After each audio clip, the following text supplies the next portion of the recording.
Μπορεί η γιορτή των ερωτευμένων να πέρασε, αλλά ο έρωτας δεν περνάει. Δεν χρειάζεστε αφορμή τον Άγιο Βαλεντίνο για μια χειρονομία αγάπης. Και τι πιο όμορφο να προσφέρετε σε μια γυναίκα από ένα κόσμημα. Η Σαρίτα Χάιμ δημιούργησε μια συλλογή που καμία γυναίκα δεν μπορεί να αντισταθεί. Ξεκίνησα πριν από περίπου 6 χρόνια. Μ' άρεσε να δημιουργώ πράγματα, να δημιουργώ με τα χέρια και ξεκίνησα να κάνω κοσμήματα καθαρά για δικούς μου λόγους, γιατί μ' άρεσε να έχω δικά μου κοσμήματα, δικά μου κομμάτια, όχι για εμπορικούς λόγους καθόλου. Και έτσι ξεκίνησα. Η Σαρίτα, άνθρωπος δημιουργικός και ταλαντούχος, εμπνέεται από πράγματα που σε εμάς θα πέρναγαν απαρατήρητα. Είναι μοναδικά κομμάτια όλα. Μ' αρέσει πάρα πολύ να μπλέκω τα υλικά, να τα μπερδεύω. Από εκεί ξεκινάει η έμπνευση κυρίως. Δηλαδή βλέπω ένα υλικό, μπορώ να πάω διακοπές, να βρω ένα κοχύλι να μ' αρέσει και να ξεκινήσει μια ιστορία από εκεί. Και να το συνεχίσω. Και δουλεύοντας μου έρχονται και άλλες ιδέες.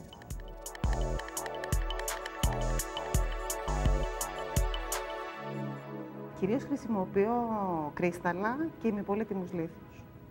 Κυρίως με αυτά δουλεύω. Επίσης, μου αρέσει πάρα πολύ να δουλεύω με την αφρικάνικη τη χάντρα, που είναι γυάλινη, σε διάφορα μεγέθη και σε πολλά χρώματα. Ο φετινός χειμώνας την έφερε στο Τορόντο, αλλά η κολεξιόν της είναι εμπνευσμένη από την Αφρική. Τα χρώματα, τα υλικά, το γαλάζιο του ουρανού και το καφεκόκκινο της γης της Μαύρης Υπήρου είναι τα στοιχεία που εξητάρουν τη δημιουργική της φύση. Αυτά είναι από τη χειμερινή κολεξιόν, όπου δούλεψα πάρα πολύ δούλεψα πάνω σε 2 ιδέες, σε 2 concepts. Το ένα είναι το curly, το κατσαρό, το σγουρό όπως το λέω, και το άλλο είναι το δίχτυ. Το δίχτυ μας κάνει ένα πολύ ωραίο μπούστο και αυτό γίνεται με αφρικάνικη χάντρα και με ημιπολίτιμους λίθους ή άλλα στοιχεία μεταλλικά ή με κρίσταλα. Και το σγουρό, το οποίο επίσης είναι από αφρικάνικη χάντρα.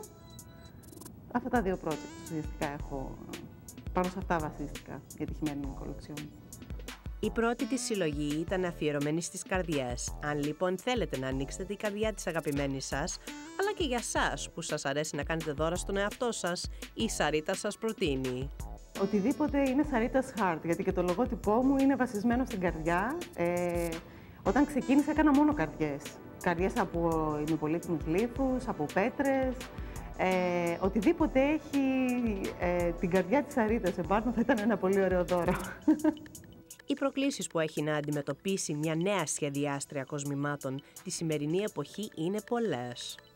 Τα πλεονεκτήματα να κάνεις αυτή τη δουλειά, πρώτα απ' όλα για να την κάνεις αυτή τη δουλειά πρέπει να είσαι δημιουργικός άνθρωπος. Δηλαδή να θες να έχεις ερεθίσματα, το οτιδήποτε να είναι ένα ερέθισμα για σένα. Πλεονέκτημα μεγάλο είναι ότι μπορείς να δουλεύεις σε χώρους που διαλέγεις εσύ. Δεν χρειάζεται να πας σε ένα γραφείο. Μπορείς να φτιάξεις μόνο στο χώρο σου. Μπορείς να μεγαλώσεις τα παιδιά σου πάρα πολύ εύκολα. Νομίζω ότι είναι πολλά τα πλεονεκτήματα. Οι δυσκολίες βρίσκονται πάντα μαζί, τις κουβαλάει κάθε δουλειά τις δυσκολίες. Σίγουρα. Ο μεγάλος ανταγωνισμός, η ακρίβεια, η κρίση, όλα αυτά είναι δυσκολίες σε οποιαδήποτε δουλειά, δεν είναι μόνο στη δική μου, είναι σε όλες. Για περισσότερες πληροφορίες μπορείτε να επισκεφτείτε την ιστοσελίδα www.saritasheart.com ή να επικοινωνήσετε μαζί της στο τηλέφωνο 416-671-7728. Τα κοσμήματα της Σαρίτας είναι μοναδικά. Το κάθε ένα κομμάτι που φτιάχνει δεν επαναλαμβάνεται. Αν αισθάνεστε και εσείς μοναδικοί, επικοινωνήστε με τη Σαρίτα και αποκτήστε τα.